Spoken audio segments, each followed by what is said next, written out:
Pattambi GMLP സ്കൂളിൽ ഒരുക്കിയ വർണ്ണക്കൂടാരം ശ്രദ്ധേയമാകുന്നു. പൊതുവിദ്യാഭ്യാസ വകുപ്പിന്റെ സമഗ്ര ശിക്ഷ കേരളം സ്റ്റാർസ് പദ്ധതിയുടെ ഭാഗമായാണ് സ്കൂളിൽ പാർക്കും കളി ഉപകരണങ്ങളും ഒരുക്കിയത്.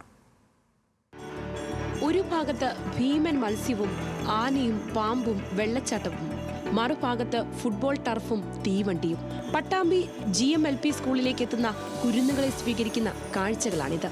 പൊതുവിദ്യാഭ്യാസ വകുപ്പ് സമഗ്ര ശിക്ഷ കേരളം സ്റ്റാർസ് പദ്ധതിയിൽ ഉൾപ്പെടുത്തിയാണ് നിറങ്ങളുടെ സമൃദ്ധിയിൽ വർണ്ണക്കൂടാരമൊരുക്കിയത്.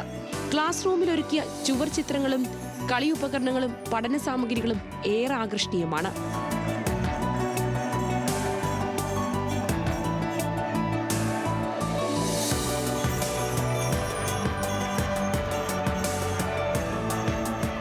പ്രൈമറി രംഗത്ത് അന്താരാഷ്ട്ര നിലവാരമുള്ള പഠന സൗകര്യം ഒരുക്കുന്നതിനായി സർവശിക്ഷ കേരളയുടെ 10 ലക്ഷം രൂപ ഉപയോഗിച്ചാണ് പ്രവർത്തികൾ പൂർത്തിയാക്കിയത്.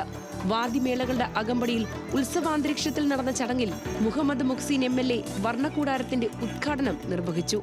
ഒരു കാലത്ത് ലാഭകരമല്ലാതെ കുട്ടികളുടെ എണ്ണം കുറഞ്ഞ് പൂട്ടിപ്പോകുന്ന സാഹചര്യത്തിൽ ഉണ്ടായിരുന്ന ഒരു വിദ്യാലയമാണ് നമ്മുടെ GMLP സ്കൂള്.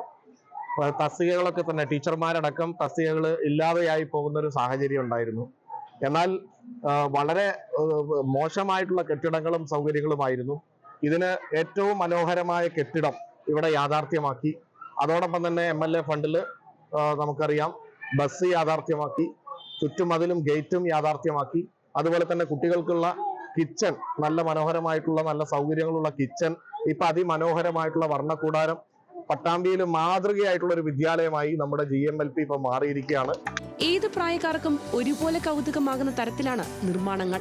ക്ലാസ് മുറിയിലെ പഠനത്തോടൊപ്പം പാർക്കിലെ അന്തരീക്ഷത്തിലും തണൽ മരങ്ങൾക്കിടയിലും പഠന പ്രവർത്തനം നടത്താനുള്ള ആലോചനയിലാണ് അധികൃതർ. ന്യൂസ് മലയാളം, പാലക്കാട്.